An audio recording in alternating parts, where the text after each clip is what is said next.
नमस्कार। प्रादेशिक समाचार के साथ मैं पूनम किरकेट्टा। पहले मुख्य समाचार। प्रधानमंत्री नरेंद्र मोदी आज लखनऊ में उत्तर प्रदेश निवेशक शिखर सम्मेलन में होंगे शामिल। 1406 परियोजनाओं की रखेंगे आधारशिला। मुख्यमंत्री हेमंत सोरेन आज झारखंड अलग राज्य के आंदोलनकारियों के चिन्हितीकरण कार्यक्रम का करेंगे शुभारंभ। केंद्रीय मंत्री डॉक्टर जितेंद्र सिंह ने कहा, स्टार्टअप क्षेत्र भारत की अर्थव्यवस्था का करेगा निर्धारण। प्रधानमंत्री के प्रोत्साहन से देश में स्टार्टअप की संख्या हुई 70,000। और विश्व साइकिल दिवस के अवसर पर आज केंद्रीय खेल मंत्री अनुराग सिंह ठाकुर नई दिल्ली के मेजर ध्यानचंद स्टेडियम से राष्ट्रव्यापी कार्यक्रम का करेंगे शुभारंभ। और अब समाचार विस्तार से।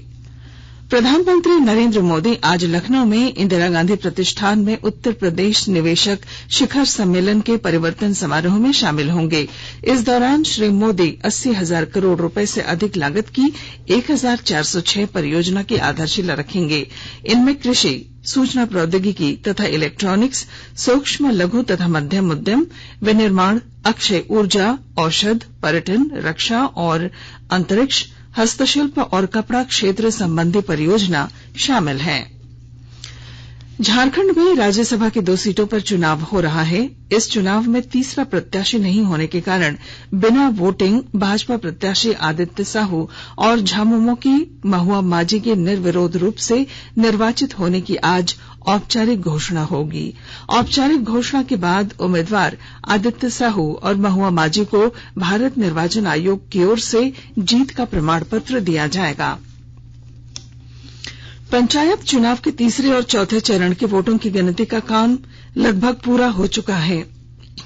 इन दोनों चरणों में धनबाद के 5 प्रखंडों में मतदान हुआ था, जिसमें निरसा, बलियापुर, एगियारकुंड और कलियासोल प्रखंड के परिणाम कल शाम जारी किए जाएंगे। वहीं गोविंदपुर की कुछ पंचायतों के परिणामों की घोषणा आज होगी।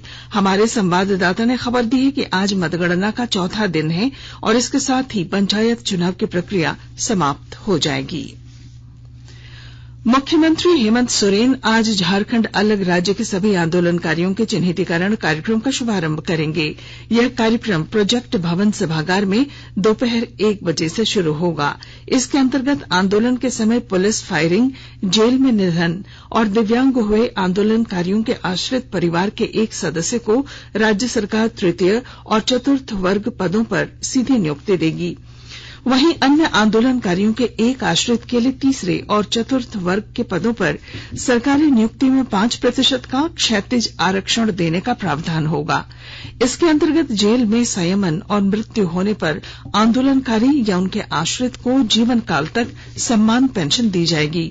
इसका लाभ उठाने के लिए आंदोलनकारी चिन्हितीकरण आयोग के राज्य स्तरीय कार्यालय और संबंधित जिला उपायुक्त कार्यालय में आवेदन करना होगा। देश में कल तक 1,93 करोड़ 81 लाख से अधिक कोविड रोधी टीके लगाए जा चुके हैं। स्वास्थ्य मंत्रालय ने बताया कि कल 10,22,000 से अधिक टीके लगे। राज्य के विभिन्न जिलों के पुलिस थानों में स्थापित महिला डेस्क को सशक्त बनाने के लिए स्कूटी और टैब उपलब्ध कराए जा रहे हैं। इस क्रम में पश्चिमी सिंहभूम जिले के 21 पुलिस थानों में स्थापित महिला हेल्प डेस्क को एक कार्यक्रम में स्कूटी उपलब्ध कराई गई। वहीं लोहरदगा जिले में भी महिलाओं की समस्याओं का त्वरित निष्पादन के लिए जिले के 5 महिला थानों में महिला हेल्प डेस्क का गठन किया गया, जिनमें भंडरा थाना, कैरो थाना, कुड़ू थाना तथा सेन्हा थाना शामिल है। इस दौरान संबंधित पदाधिकारियों को स्कूटी और टैब आवंटित किए गए। पुलिस अधीक्षक आर रामकुमार ने कहा है कि पीड़ित महिला थाना पहुंचकर महिला हेल्प डेस्क में अपनी शिकायत दर्ज करा सकती हैं। पुलिस अधिकारी ने कहा कि महिला की हर शिकायत पर कार्रवाई होनी चाहिए। उन्होंने कहा कि महिला हेल्प डेस्क जागरूकता भी फैलाने का काम करेगी। लोगों में महिला हिंसा से संबंधित कानून की जानकारी भी दी जाएगी। राज्य में अवैध उत्खनन के खिलाफ विशेष अभियान चलाया जा रहा है। यह अभियान 15 जून तक चलेगा। इस अभियान में जिला खनन पदाधिकारी, अनुमंडल पदाधिकारी, प्रखंड विकास पदाधिकारी, पुलिस प्रशासन, बिजली विभाग और वन विभाग के पदाधिकारी शामिल हैं। इस दौरान सभी बालू घाटों, पत्थर खदानों, ईंट भट्ठों और अवैध रूप से संचालित कल कारखानों की सघन जांच की जाएगी। जांच में शामिल पदाधिकारियों ने बताया कि किसी भी उत्खनन परिचालन से संबंधित कागजात में कमी पाई जाती है तो नियम अनुसार उसे दुरुस्त कराने का समय भी दिया जाएगा।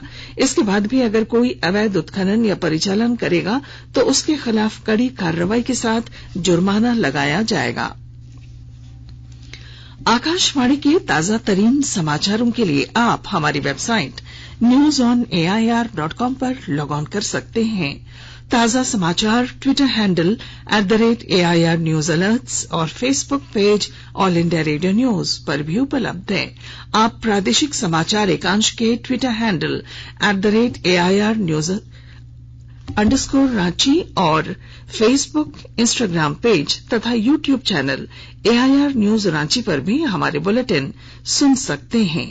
प्रादेशिक समाचार आप आकाशवाणी रांची से सुन रहे हैं और अब पेश हैं कोरोना से बचाव के कुछ संदेश।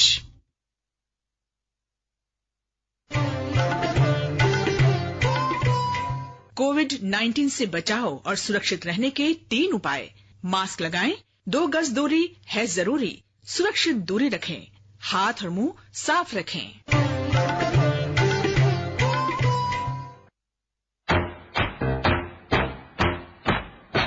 चलो मिलकर एक शुरुआत करें, चलो एक फैसला आज करें, मास्क नहीं तो टोकेंगे, कोरोना को रोकेंगे, चलो इस वादा करते हैं, चलो इस वादा करते हैं, मास्क नहीं तो टोकेंगे, कोरोना को रोकेंगे।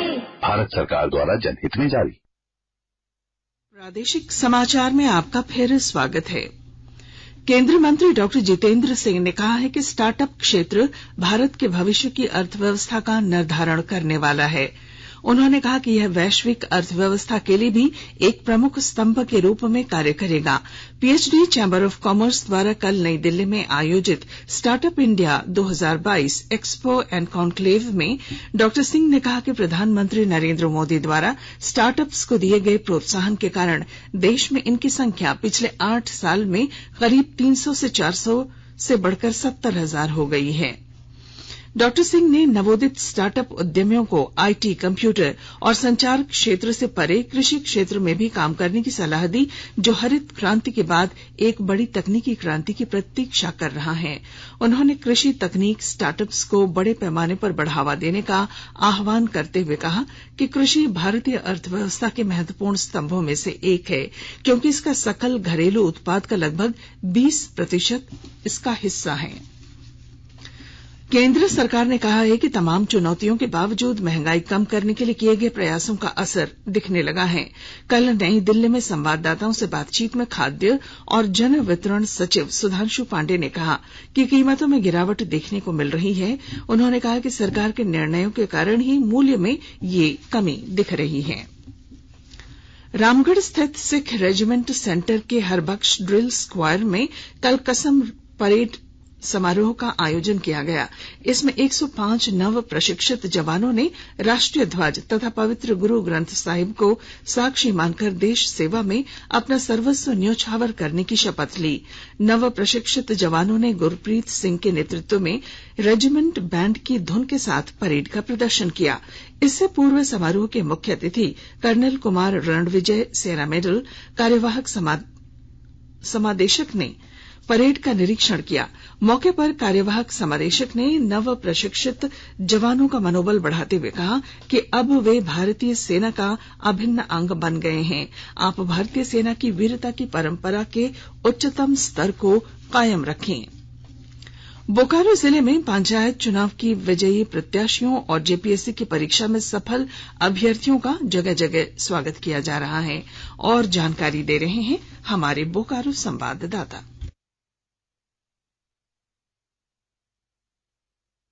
बोकारो के ग्रामीण क्षेत्रों में इन दिनों उत्सव सा माहौल बना हुआ है। एक तरफ पंचायत चुनाव के परिणाम आने के बाद विजयी प्रत्याशियों के द्वारा जुलूस निकाले जा रहे हैं, लोगों को गीत संगीत की धुन पर थिरकते देखा जा रहा है, तो दूसरी तरफ जेपीएससी की परीक्षा में प्रथम स्थान लाकर सावित्री कुमारी ने बोकारो जिले का मान बढ़ाया है। हर तरफ सावित्री कुमारी की ही चर्चा है। जिले के दांतू गांव के निवासी ग्रिल गेट बनाने का काम करने वाले रामेश्वर नायक की बेटी सावित्री कुमारी ने कहा है कि उन्होंने अपने साथ साथ अपने माता पिता का सपना पूरा किया है। इसके लिए उन्हें कड़ी मेहनत करनी पड़ी है। मनोज कुमार, आकाशवाणी समाचार, बोकारो। जामताड़ा जिले के मेहजाम थाना अंतर्गत बेवा गांव के निकट पुलिस ने 4 पहिया एक वाहन से भारी मात्रा में विस्फोटक बरामद किया है। अनुमंडल पुलिस पदाधिकारी आनंद ज्योति ने बताया कि बरामद विस्फोटकों में 28 कार्टन जिलेटिन और 8 कार्टन डेटोनेटर शामिल हैं। इस दौरान वाहन चालक फरार हो गया। उन्होंने बताया कि विस्फोटक कहां से लाया गया है और कहां ले जाया जा रहा था, इसकी जांच की जा रही है। घटना में शामिल लोगों की गिरफ्तारी के लिए पुलिस कार्यवाही कर रही है।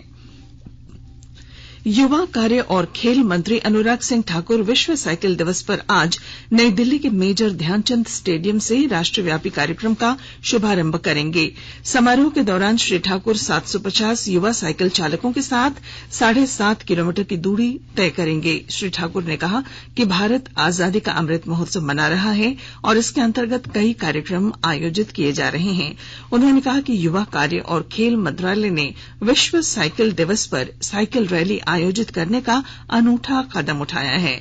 वहीं झारखंड में यह कार्यक्रम देवघर मंदिर प्रांगण से शुरू हुआ, जहां नेहरू युवा केंद्र के जिलाधिकारी अभिषेक मंडल इसका नेतृत्व कर रहे हैं। वहीं नेहरू युवा केंद्र रांची की ओर से भी 75 साइकिलिस्ट्स के साथ रैली की शुरुआत मोरहाबादी से की गई। रैली की शुरुआत विधायक सीपी सिंह ने हरी झंडी दिखाकर की। इसके साथ ही झारखंड के 22 जिलों के 248 प्रखंडों में साइकिल रैली का आयोजन किया जा रहा है। रैली का उद्देश्य राष्ट्रीयता, भाईचारा के साथ साथ बदलते पर्यावरण के संकट में साइकिल की उपयोगिता को बढ़ावा देना है। और अब अंत में अखबारों की सुर्खियां। राज्य से प्रकाशित होने वाले लगभग सभी अखबारों ने कश्मीर में बैंक मैनेजर और मजदूर की हत्या की खबर को पहली सुर्खी बनाई है। इसके अलावा अखबारों ने इन खबरों को भी प्रमुखता दी है। पारा शिक्षकों का मानदेय बढ़ाने और पहली आकलन परीक्षा जुलाई में आयोजित होने की खबर को प्रभात खबर ने पहले पेज पर जगह दी है। दैनिक भास्कर ने रांची, जमशेदपुर और कोलकाता में आयकर विभाग की छापेमारी की खबर को प्राथमिकता के साथ प्रकाशित किया है। खबर का शीर्षक है टीपीएस पीएल के निदेशक के यहां जांच जारी, 100 करोड़ टैक्स चोरी का अंदेशा। हिन्दुस्तान ने झारखंड में शेल कंपनियों के खिलाफ याचिका पर आज फैसला होने की खबर को पहले पेज पर जगह दी है। वहीं दैनिक जागरण ने सीएनटी और एसपीटी एक्ट को सुप्रीम कोर्ट में चुनौती दिए जाने की खबर को पहली सुर्खी बनाई है। अंग्रेजी दैनिक हिन्दुस्तान टाइम्स और द टाइम्स ऑफ इंडिया ने कश्मीर में बैंक मैनेजर और मजदूर की हत्या की खबर को प्रमुखता दी है। और अब बुलेटिन के आखिर में मुख्य समाचार एक बार फिर। प्रधानमंत्री नरेंद्र मोदी आज लखनऊ में उत्तर प्रदेश निवेशक शिखर सम्मेलन में होंगे शामिल। 1406 परियोजनाओं की रखेंगे आधारशिला। मुख्यमंत्री हेमंत सोरेन आज झारखंड अलग राज्य के आंदोलनकारियों के चिन्हितीकरण कार्यक्रम का करेंगे शुभारंभ। केंद्रीय मंत्री डॉक्टर जितेंद्र सिंह ने कहा, स्टार्टअप क्षेत्र भारत की अर्थव्यवस्था का करेगा निर्धारण। प्रधानमंत्री के प्रोत्साहन से देश में स्टार्टअप की संख्या हुई 70,000। और विश्व साइकिल दिवस के अवसर पर आज केंद्रीय खेल मंत्री अनुराग सिंह ठाकुर नई दिल्ली के मेजर ध्यानचंद स्टेडियम से राष्ट्रव्यापी कार्यक्रम का करेंगे शुभारंभ।